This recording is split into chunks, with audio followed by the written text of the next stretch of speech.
Sabarimala സ്വർണ്ണക്കൊള്ളക്കേസിൽ N വാസുവിന് തിരിച്ചടി. കട്ടിളപ്പാളി കേസിൽ ഹൈക്കോടതി ജാമ്യം നിഷേധിച്ചു. മുരാരി ബാബുവിന്റെയും KS ബൈജുവിന്റെയും ജാമ്യ ഹർജികളും തള്ളി. ബിനിലാണ് വിവരങ്ങളുമായുള്ളത്. ബിനിൽ, കട്ടിളപ്പാളി സ്വർണം പൊതിഞ്ഞതിന് തെളിവില്ല, രേഖയില്ല എന്ന വാദം അടക്കം ഉന്നയിച്ചിരുന്നു അവിടെ വാസു. പക്ഷേ ജാമ്യം അനുവദിക്കപ്പെട്ടിട്ടില്ല, ജാമ്യ ഹർജി തള്ളിയിരിക്കുകയാണ്. എന്താണ് വിശദാംശങ്ങൾ? അഭിലാഷേ, ഈ ശബരിമല സ്വർണ്ണക്കൊള്ളക്കേസിൽ കർശന നിലപാട് ഹൈക്കോടതി തുടരുന്നു എന്നതാണ് ഇതിൽ നിന്ന് നമ്മൾ മനസ്സിലാക്കേണ്ടത്. കാരണം അവസാനത്തെ അടവും എടുത്ത് കേസിൽ പയറ്റി നോക്കിയതാണ്. പക്ഷേ ഹൈക്കോടതി അത് അനുവദിച്ചിട്ടില്ല. അതായത് ഈ കേസുമായി ബന്ധപ്പെട്ട ഏറ്റവും പ്രധാനപ്പെട്ട ഒരു കച്ചിത്തുരുമ്പായി മാറിയത് ഈ കട്ടിളപ്പാളി നേരത്തെ സ്വർണം പൊതിഞ്ഞതിന് ദേവസ്വം ബോർഡിന്റെ കയ്യിൽ രേഖകളില്ല എന്നത് തന്നെയാണ്.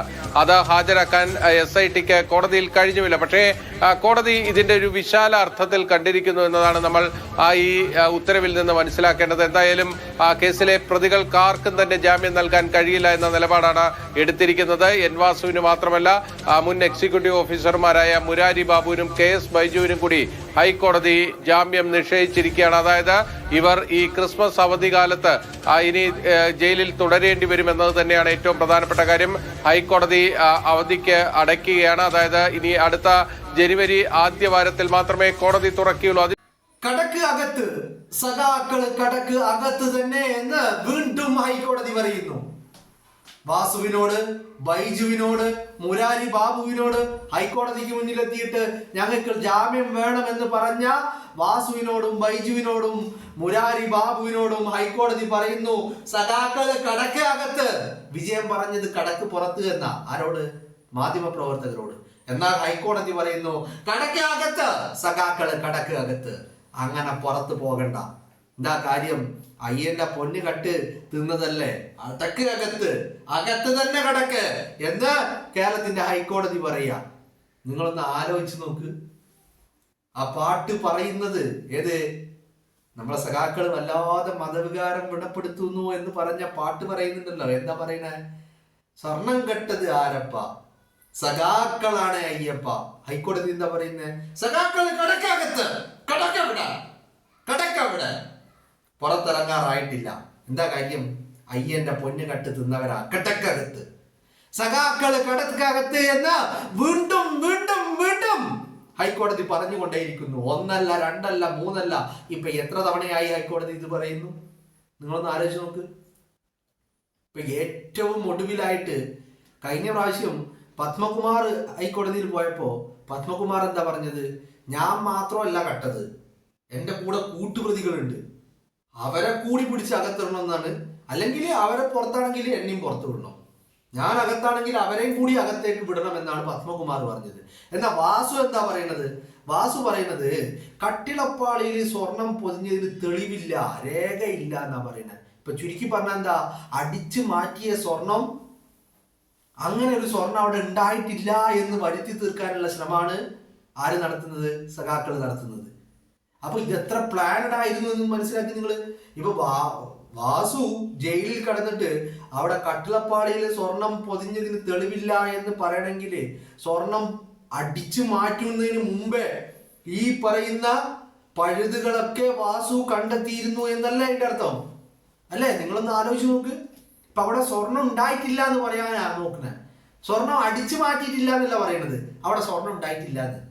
എങ്ങനെയുണ്ട് ഐഡിയ എങ്ങനെയുണ്ട്? അപ്പൊ ഈ പഴുതുകളൊക്കെ നേരത്തെ കണക്ക് കൂട്ടി മുൻകൂട്ടി കണ്ടുവച്ചിരുന്നു. എന്നാലും ഹൈക്കോടതി പറഞ്ഞു കടക്കകത്ത് സഖാക്കള്, കടക്കവിടെ, അനങ്ങാതെ കടക്ക് എന്ന് ആര് പറയാ? ഹൈക്കോടതി പറയാ. അയ്യന്റെ പൊന്ന് കട്ട് തിന്നിട്ട് ആ തിന്ന് തൂറിയിട്ട് സഖാക്കൾ എന്താ പറയുന്നത്? അവിടെ പൊന്ന് ഉണ്ടായിട്ടില്ല എന്ന് പറഞ്ഞിട്ടില്ല, അവിടെ പൊതിഞ്ഞതിന് തെളിവില്ല എന്ന്. ആ രണ്ടും വ്യത്യാസമുണ്ട്. അവിടെ പൊന്നില്ല എന്ന് പറയുന്നതിനും അവിടെ പൊന്ന് ഉണ്ട് എന്നതിന് തെളിവില്ല എന്ന്, രേഖയില്ല എന്ന് പറയുന്നതും തമ്മിൽ ആനയും മണ്ണാനും തമ്മിൽ വ്യത്യാസമുണ്ട്, അല്ലെ?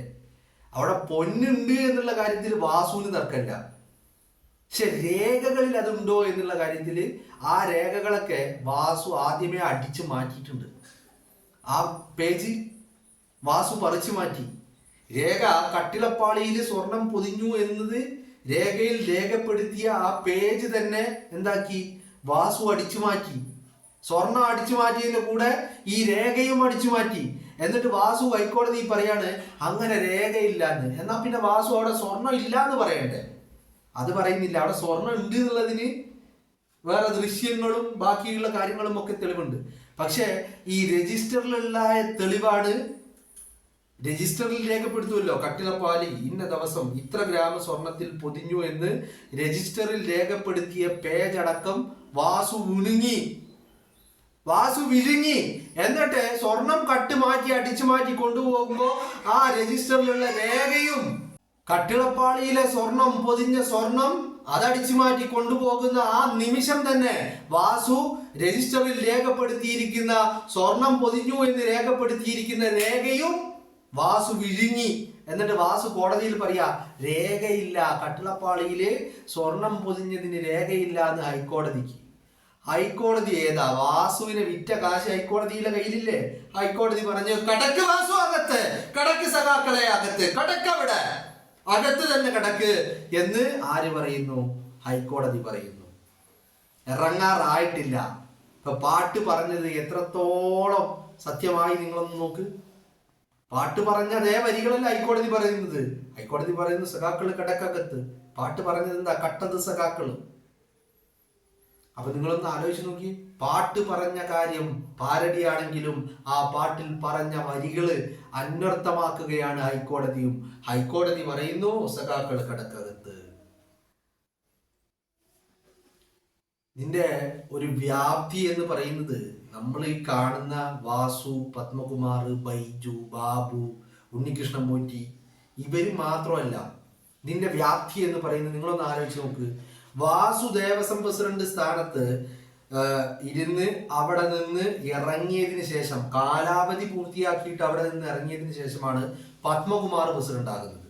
പത്മകുമാർ പ്രസിഡന്റ് ആയിട്ട് ഇറങ്ങിയതിന് ശേഷമാണ് PS പ്രശാന്ത് പ്രസിഡന്റ് ആകുന്നത്. PS പ്രശാന്ത് പ്രസിഡന്റ് ആയിട്ട് കാലാവധി പൂർത്തീകരിച്ച് ദേവസ്വം പ്രസിഡന്റ് സ്ഥാനത്ത് നിന്ന് ഇറങ്ങുന്നതിന്റെ വളരെ തുച്ഛമായ ദിവസങ്ങൾക്ക് മുൻപാണ് ഈ പറയുന്ന ഹൈക്കോടതി കണ്ടെത്തുന്നത് ശാസ്താവിന്റെ സ്വർണം ശാസ്താവിന്റെ പൊന്ന് സഖാക്കള് കട്ടു എന്നുള്ളത്. അപ്പൊ നിങ്ങളൊന്ന് ആലോചിച്ച് നോക്ക്. പത്മകുമാർ നടത്തിയ കാര്യം ഈ ലാസ്റ്റുള്ള പ്രശാന്ത് അടക്കം മൂടി വെച്ചു അല്ലേ? ഹൈക്കോടതി ഇടപെട്ടില്ലെങ്കിൽ ഈ കേസ് പുറത്തേക്ക് വരുമോ? ഇത് 2025 നടന്ന കാര്യമാണോ? അല്ല 2024 നടന്ന കാര്യമാണോ? അല്ല. ഇത് നടന്നിരിക്കുന്നത് 2019 2021 ഇടക്കുള്ള കാലഘട്ടത്തിലാണ്. അപ്പൊ നിങ്ങളൊന്ന് ആലോചിച്ച് നോക്ക് ഇതിന്റെ വ്യാപ്തി എത്രത്തോളം ഉണ്ട് എന്ന്. അതാണ് ഹൈക്കോടതി വീണ്ടും വീണ്ടും ആവർത്തിച്ചും പലതവണയായി പറഞ്ഞുകൊണ്ടിരിക്കുന്നു സഖാക്കളെ കടക്കകത്ത് എന്ന്. അല്ലേ? എത്ര തവണയായി ജാമ്യാപേക്ഷയുമായി ഹൈക്കോടതിയിലും ഈ വിജിലൻസ് കോടതിയിലും ദേവസ്വം ബെഞ്ചിലും ഒക്കെ പോകുന്നു. എപ്പോഴും എവിടെ ചെന്നാലും ഏത് കോടതി പോയാലും കോടതികളായ കോടതികളൊക്കെ പറയുന്നു കിടക്കകത്ത് സഖാക്കള് കിടക്കകത്ത്. കാരണം എന്താ? അയ്യന്റെ പൊന്ന് കെട്ടത് ആരാ? സഖാക്കളാ. അയ്യന്റെ പൊന്ന് കെട്ടത് ആരാ? മുൻ CPM-ന്റെ MLA. അയ്യന്റെ പൊന്ന് കെട്ടത് ആരാ? മുൻ ജില്ലാ സെക്രട്ടേറിയറ്റ് അംഗമാ. അയ്യന്റെ പൊന്ന് കെട്ടത് ആരാ? Local committee അംഗമാ. അയ്യന്റെ പൊന്ന് കെട്ടതാരാ? DYFIയുടെ മുൻ സംസ്ഥാന വൈസ് പ്രസിഡന്റാ. അയ്യന്റെ പൊന്ന് കെട്ടതാരാ? ദേവസ്വം പ്രസിഡന്റ് പത്മകുമാറാ. അയ്യന്റെ പൊന്ന് കെട്ടതാരാ? ദേവസ്വം പ്രസിഡന്റ് വാസുവാ. അയ്യന്റെ പൊന്ന് കെട്ടതാരാ? ദേവസ്വം അസിസ്റ്റന്റ് കമ്മീഷണർ മുരാരി ബാബുവാ, ബൈജുവാ. അപ്പൊ ഇവരൊക്കെ കൂടിയിട്ട് കട്ട് ആ കള്ളന്മാരെ സംരക്ഷിച്ചു കൊണ്ട് നടക്കുകയായിരുന്നു സഖാക്കൾ ഇത്രയും കാലം.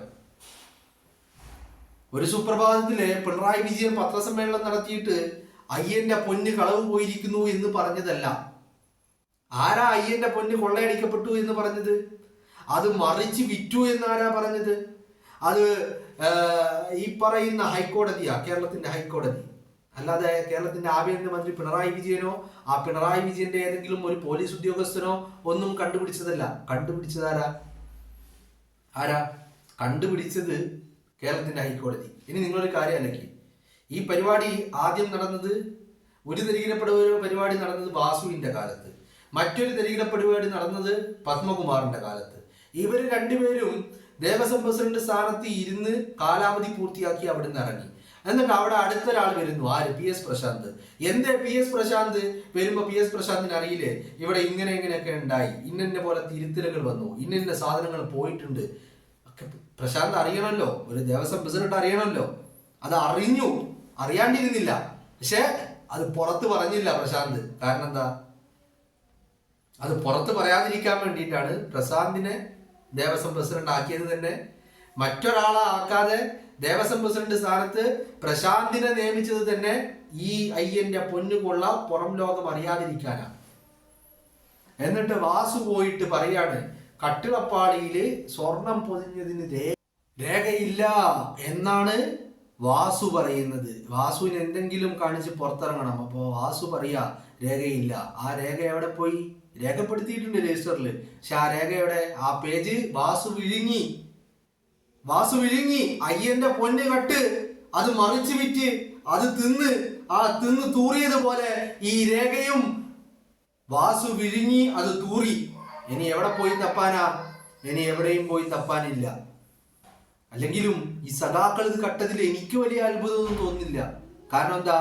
ഈ കക്കുന്നതിന് മുമ്പ് സഖാക്കൾ എന്താ ചെയ്തുകൊണ്ടിരുന്നത്? ഒരു ഭാഗത്ത് എം സ്വരാജ്, ഒരു ഭാഗത്ത് പിണറായി വിജയൻ, ഒരു ഭാഗത്ത് പി കെ ശ്രീമതി, ഒരു ഭാഗത്ത് കെ കെ ശൈലജ. ഇവരൊക്കെ നിരന്തരമായിട്ട് അയ്യപ്പനെ തെറി വിളിച്ചുകൊണ്ട് നടക്കുകയായിരുന്നു, അല്ലേ? അയ്യപ്പനെ അധിക്ഷേപിച്ചുകൊണ്ട് നടക്കുകയായിരുന്നു, അല്ലേ? അയ്യപ്പനെ പരിഹസിക്കുകയായിരുന്നു ഇവര്. അങ്ങനത്തെ ഇവര് ആ അധികാരത്തിലെത്തുമ്പോ ഈ പറയുന്ന അയ്യന്റെ പൊന്നുകെട്ടതില് എന്ത് അത്ഭുതമുള്ളത്, അല്ലേ? നിങ്ങളൊന്ന് ആലോചിച്ച് നോക്ക്. ഇതേ ആളുകള്, ഇതേ സഖാക്കള് തന്നെയാണ് സന്നിധാനത്ത് സ്ത്രീകളെ കൊണ്ടു ചെന്നത്, യുവതികളെ കൊണ്ടു ചെന്നത്. ഇവര് തന്നെയാണ് അയ്യനെ തെറി വിളിച്ചത്, ഇവര് തന്നെയാണ് അയ്യപ്പനെ അധിക്ഷേപിച്ചത്. മാളികപ്പുറത്തമ്മയെയും അയ്യപ്പനെയും ചേർത്ത് കെട്ടി പൈങ്കിളി കഥകൾ പടച്ചു വിട്ടതും ഇതേ സഖാക്കൾ തന്നെ. ആ സഖാക്കള് അയ്യന്റെ പൊന്നുകെട്ടതില് എന്തെങ്കിലും അത്ഭുതം നിങ്ങൾക്ക് തോന്നുന്നുണ്ടോ? ഇല്ല.